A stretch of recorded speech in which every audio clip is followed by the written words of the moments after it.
स्वर्गले गीत गाउँदैछ। आँखा खोलेर पूर्वमा हेर, आकाशले उज्यालो भएछ। चम्किलो ताराले बाटो देखायो, स्वर्गदूतले आज यो खबर ल्यायो। खुसी खुसी खुसी खुसी खुसीको खबर, उद्धारकर्ता जन्मिएको बेथलेहेम सहर। जय जय जय जय जय येशू राजा, स्वर्गसँगै यस धरतीमा रमाइदेऊ आज। खुसी खुसी खुसी खुसी खुसीको खबर, उद्धारकर्ता जन्मिएको बेथलेहेम सहर। जय जय जय जय जय येशू राजा, स्वर्गसँगै यस धरतीमा रमाइदेऊ आज। दौडेर आउन आज, तिम्रो मेरो राजालाई हेर। सारा सृष्टिले पनि आज आफ्नो खुसीको वर्णन गर्छ।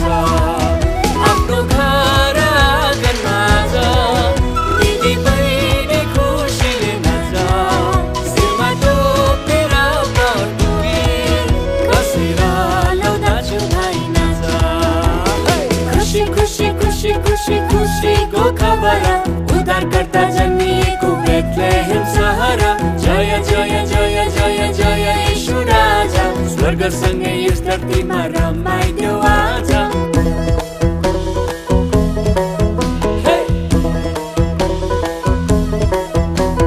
येशू आए मानिस रूपमा सबैलाई जीवन दिनलाई।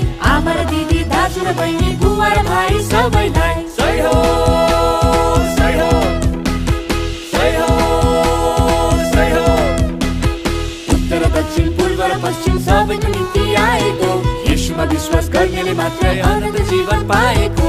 जय हो जय हो जय हो जय हो।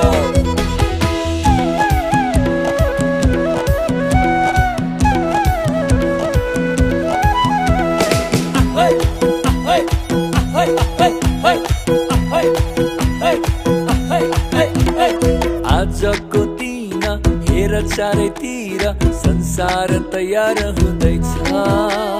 रिस भुलेर ईर्ष्या छोडेर मानिसमा प्रेम जागेको छ। येशूको जन्मले क्षमाले आयो, मानिसले खोजेको खबर पायो। खुसी खुसी खुसी खुसी खुसीको खबर, उद्धारकर्ता जन्मिएको बेथलेहेम सहर। जय जय जय जय जय येशू राजा, स्वर्गसँगै यस धरतीमा रमाइदेऊ आज। खुसी खुसी खुसी खुसी खुसीको खबर, उद्धारकर्ता जन्मिएको बेथलेहेम सहर। जय जय जय जय जय येशू राजा, स्वर्गसँगै यस धरतीमा रमाइदेऊ आज। दौडेर आउन आज, तिम्रो मेरो राजालाई हेर। सारा सृष्टिले पनि आज आफ्नो खुसीको वर्णन गर्छ।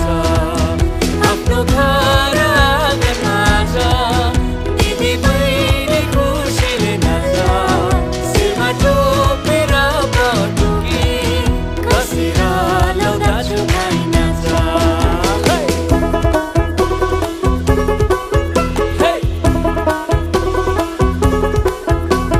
येशू आए मानिस रूपमा सबैलाई जीवन दिनलाई।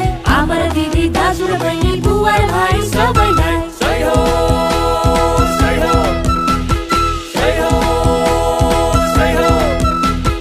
उत्तर दक्षिण पूर्व र पश्चिम सबैको निम्ति आएको, येशूमा विश्वास गर्नेले मात्रै अनन्त जीवन पाएको।